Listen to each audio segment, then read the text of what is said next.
I'm Mike Jones, and I'm out in the pollinating garden here at Chimbley House. And I'd like to spend a moment to introduce you to some of the individual plants my wife and I have planted here, which are not only beautiful and colorful and aromatic, but help the environment because they are a wonderful source of food and in some cases breeding areas for the pollinators we need for our environment. One of my favorite flowers in the garden are these Mexican petunias, which are huge fans of pollinators like honeybees. These flowers bloom in the morning. They are absolutely perfect all day long. They die in the afternoon in the heat of the sun.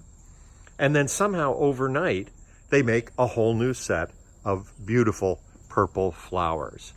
And this goes on for the entire summer. These are the orange peel.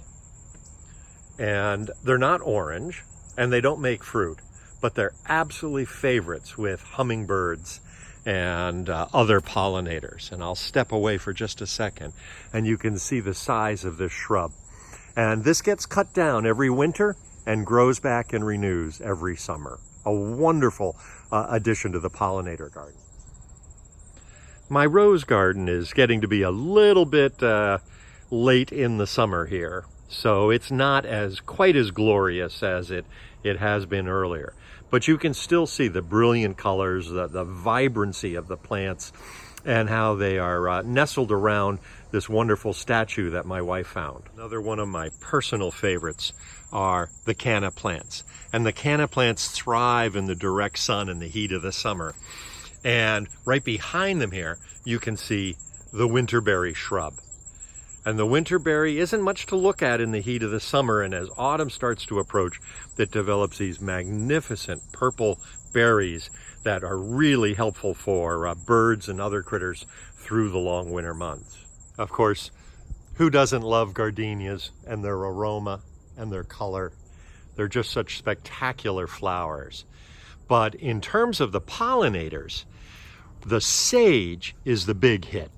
And here you can see a little bit of the purple sage and the honeybees, and I've got another shrub over here that direction, which probably on any given point has 40 or 50 bees on it.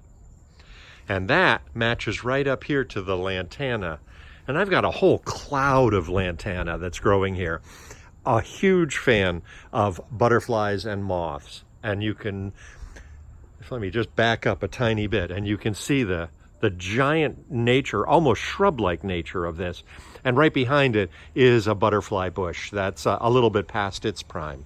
But altogether, this makes a great pollinator garden.